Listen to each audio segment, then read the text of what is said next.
Hi, welcome to Earth Science Around the World. Today we're going to learn all about air pressure. What does it mean when meteorologists say there's a high pressure system or a low pressure system? And how does air pressure affect our bodies? Let's check it out. It's very simple. Low air pressure simply means when there are few air molecules in the air, creating a low pressure system. And as you can see, this is a low density system too. And a high air pressure system simply means when there are more air molecules in the air. This is a high pressure system, high amount of air molecules, and that's a higher density. Air pressure can also explain to us the ending of the Wall-E movie. Why exactly did those people get so fat and lazy? Well, there's an actual answer, a scientific answer. Here, down on Earth, where there's air and oxygen, we have the air pressure pushing on our bodies all the time. We don't even realize it. When you go to stand up or even pick your hands up, you're actually pushing against the force of air pressure. We are always pushing against the force of air pressure. When we breathe, we're pushing our lungs against the force of air pressure.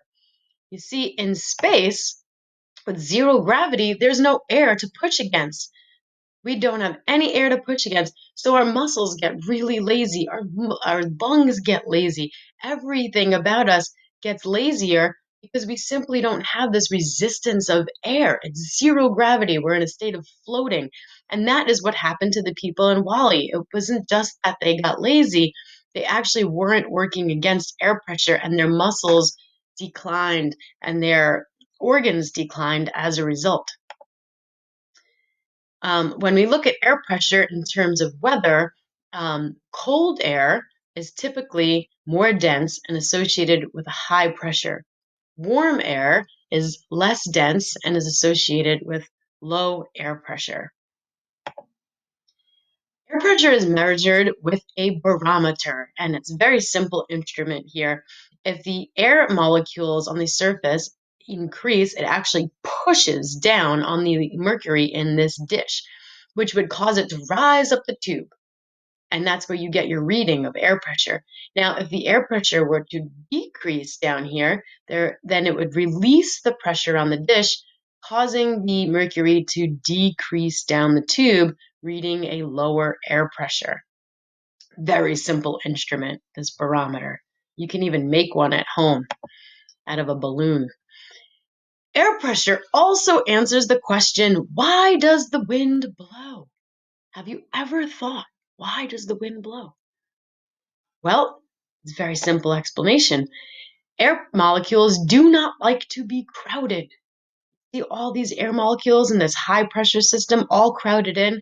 Well, they don't like it, and they seek an area that is less crowded. So they simply move away from that crowded area to find more space.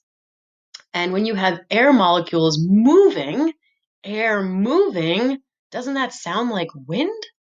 Yes, wind is air moving, and wind is usually typically moving from a high pressure system towards a low pressure system to get more space to avoid that crowd.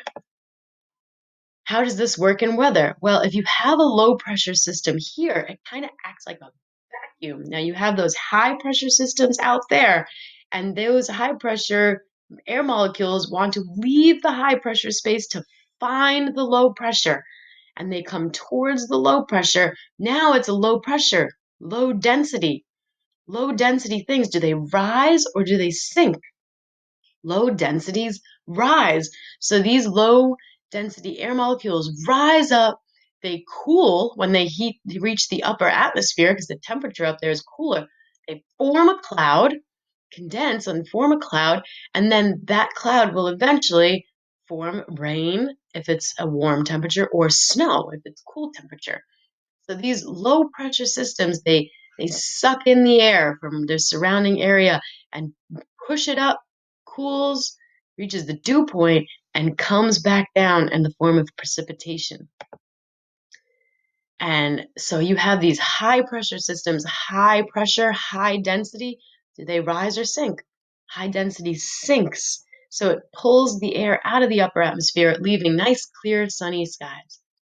Low air pressure, low density things rise, push the air up into the upper atmosphere, cools, reaches the dew point, condenses, and then will eventually precipitate as rain, snow, sleet, hail, what have you. This is why when you always look at hurricanes coming our way, you always see this big L on the map. That L is telling you that it is a low pressure system. That low pressure system is pulling in the warm, moist air from the surrounding area, and here is where it's rising. And when you have a very low air pressure system, it acts like an intense vacuum and it sucks the air from the surrounding area, and that's when you get those big storms or hurricanes from those very low pressure systems. How do we know numerically whether the air pressure is high or low? Page 13 of your reference table has this handy dandy chart, and they label one atmosphere. It's very simple. Any number above 1 atmosphere is a high pressure. Any number below 1 atmosphere is a low pressure. We place the barometric pressure on this side here of our weather station model, and that's the current barometric pressure. And then we also look at the barometric trend, remember, because we want to predict the weather in the future. So we know that if it's a low pressure system, but the pressure is currently rising, then we may have rain now, but it will clear up, or vice versa. It's a nice sunny day, and you see the pressure lowering, then you know those rainy storm clouds are coming. Wah, nobody likes that.